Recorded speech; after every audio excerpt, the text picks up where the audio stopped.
Yeah, sure, man. That's actually a pretty easy and simple request. Okay, I guess I'll just start from my tech trees. Now, my tech trees are going to be a little on the odd side because I played way back in the day, and they've since updated stuff. And I've got those gaps that I mentioned in another video. But I guess I'll start with the American tree. Alrighty, the American tree. And if you're not, I strongly recommend you watch this video in 1080p so that you can actually read some of this stuff, because otherwise if you watch in like 360 or 480 it might be a little on the blurry side. So you've been warned about that. And it shouldn't even be that hard on your bandwidth because it's a still image and should not take that much bandwidth to send to you. And I hope YouTube doesn't chew up and spit out the video because sometimes they're pressing. Anyway, I'm getting sidetracked. Okay. We're starting with the American tree. T1 Cunningham. It is notable for being fast for a tier 1. In tank company matches, I frequently see it as used as a cheap scout tank, especially when you take some tier 8s.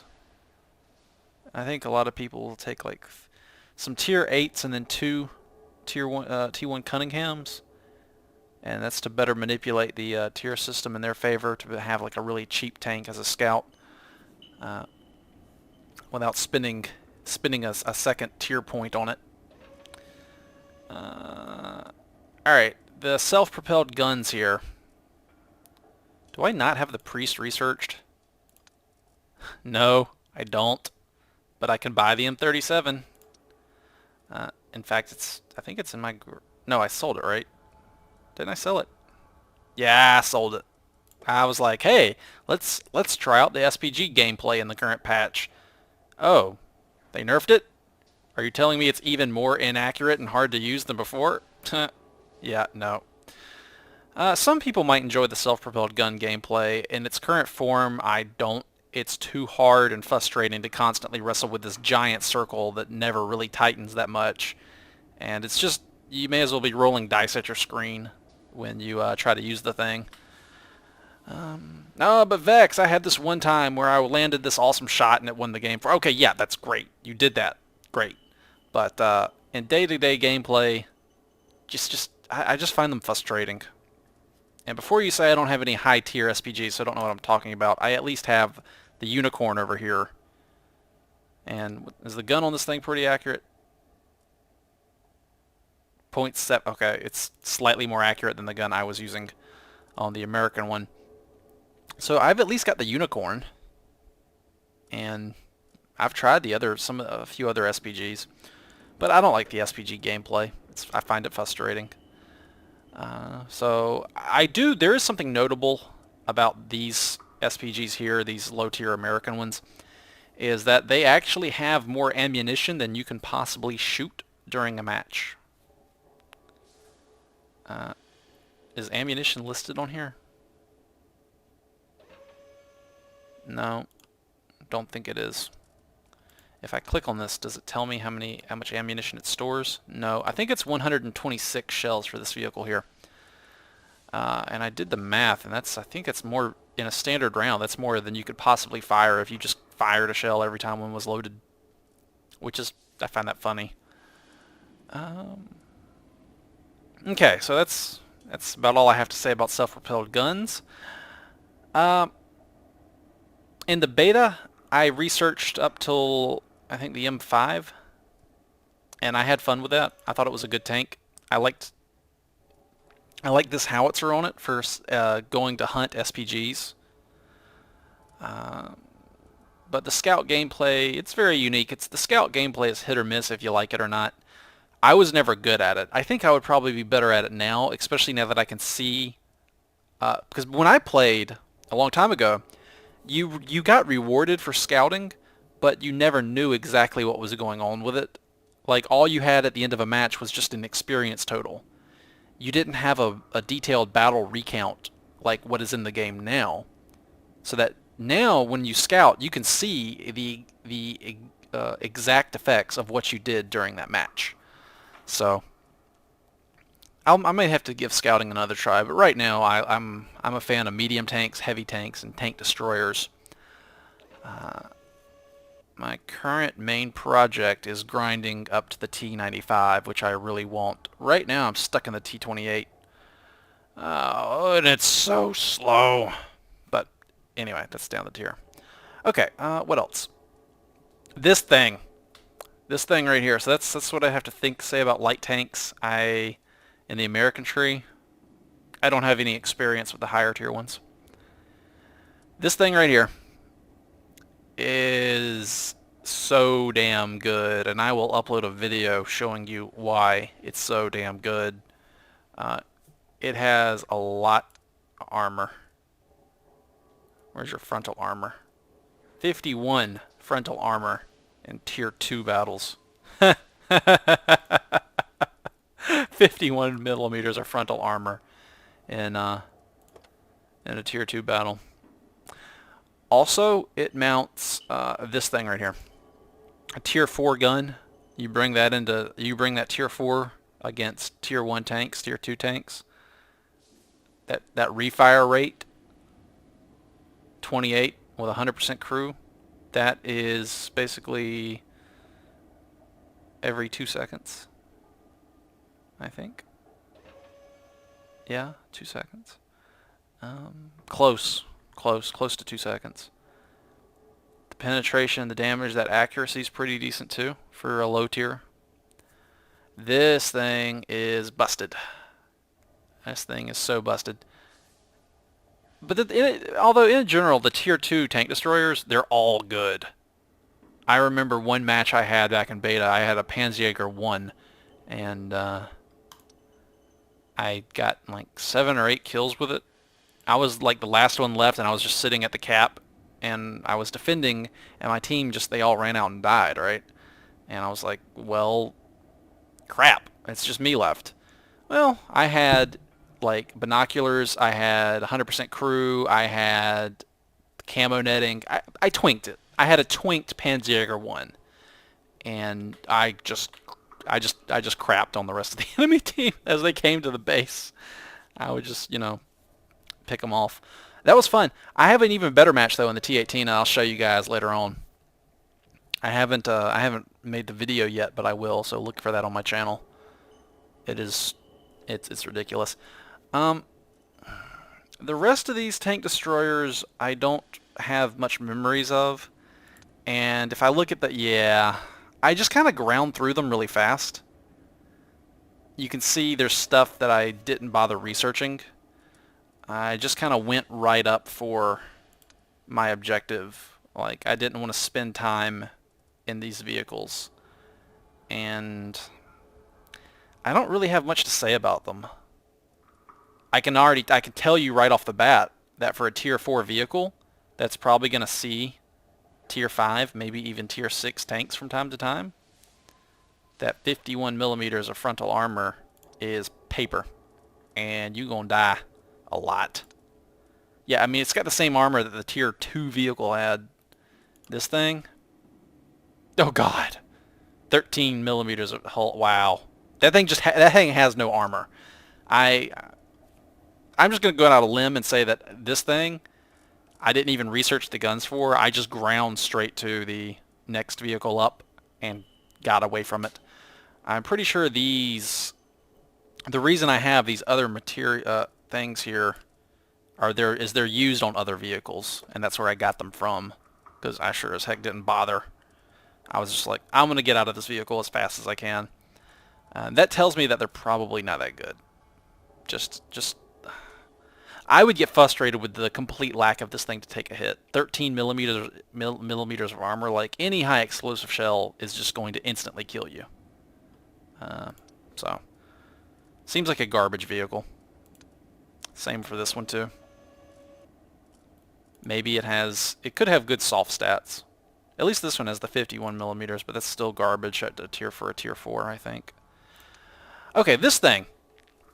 The Wolverine. This is where you get some unique flair here. You get a turreted tank destroyer, and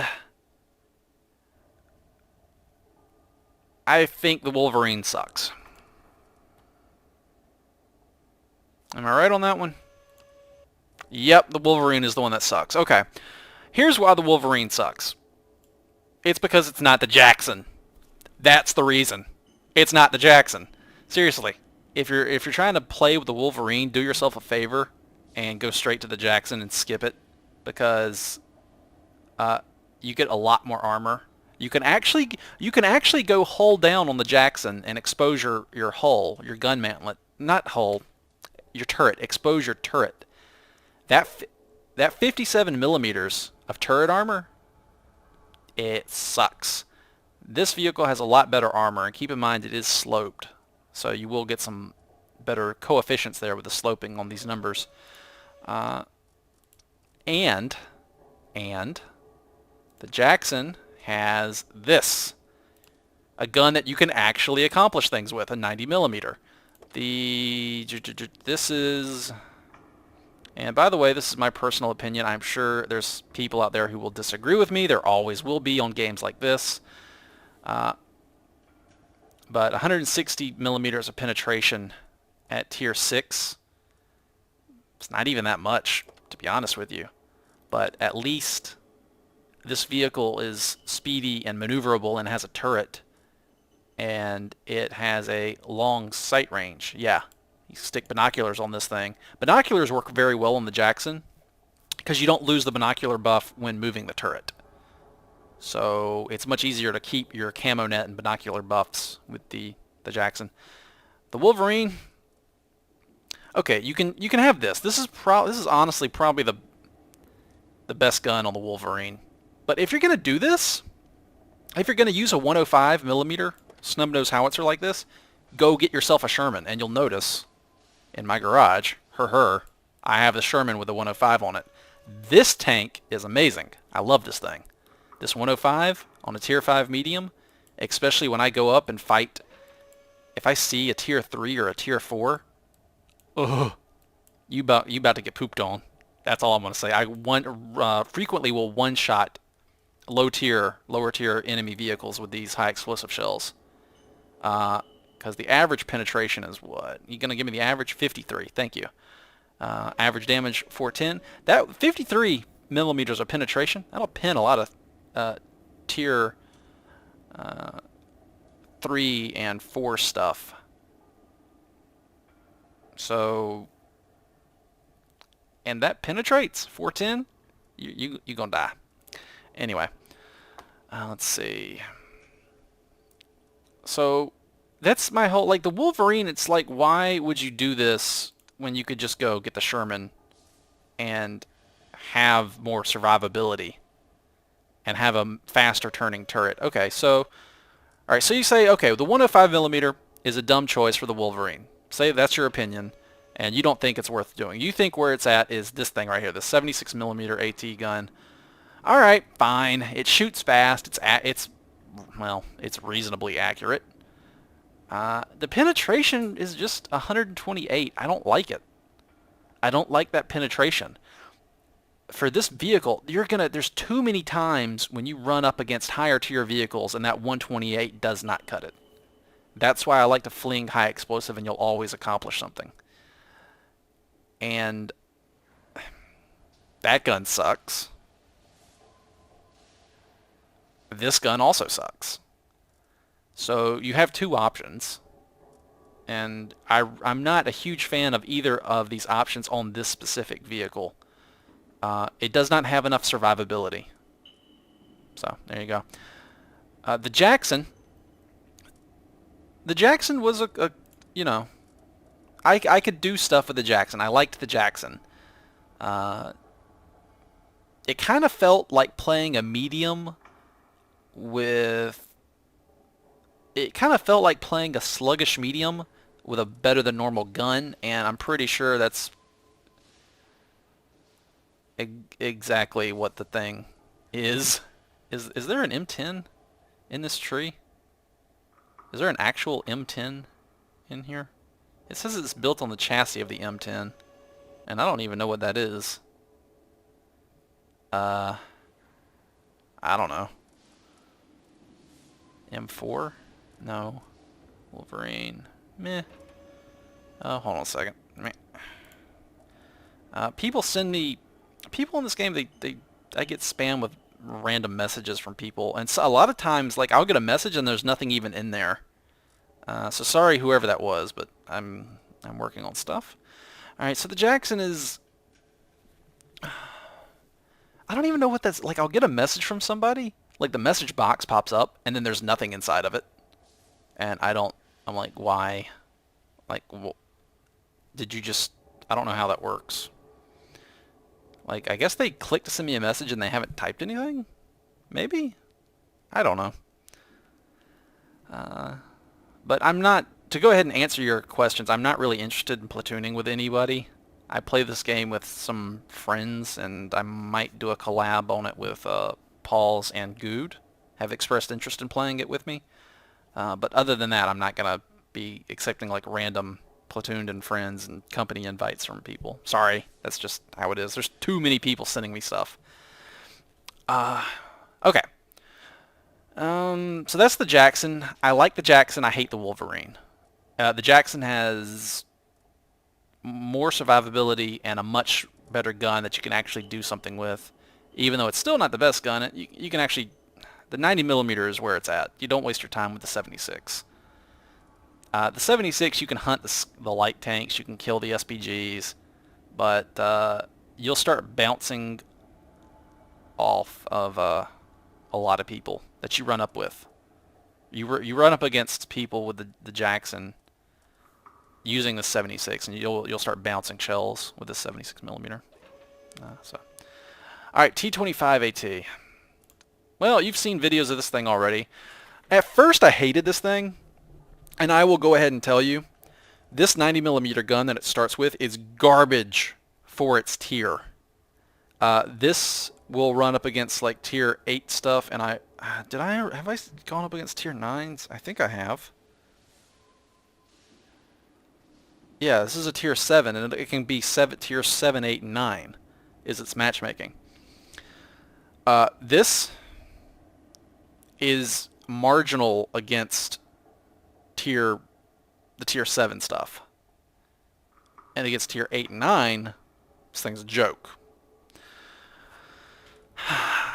And here's the problem. The problem with this is that the initial grind on this vehicle is painful.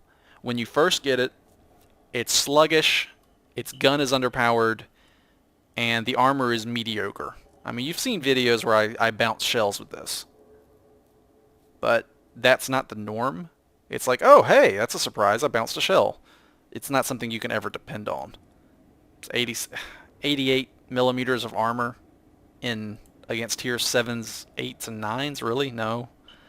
No. It's not enough. However, this thing may as well be two vehicles. Like the degree to which the performance of this thing transforms when you get it fully upgraded is night and day. Like with the stock engine and the stock gun, this thing is a piece of garbage. It's a death trap. You're gonna die. You're gonna shoot. You're gonna bounce. You're gonna die. Meh, sucks. Okay, this is actually pretty good. 198 millimeters of penetration. It's accurate. It's a decent rate of fire. This is a great gun. I like this. I was so happy when I finally got this because I felt like, oh, I can actually do things now. And even if you can't pin, this thing can fling out 105 millimeter shells, high explosive shells, which I frequently do with it, especially at longer ranges because the kinetic rounds, the AP rounds, they lose energy as they travel. So your penetration at range is less. So at long range, I will frequently fling out high explosive shells, and that always does something, you know.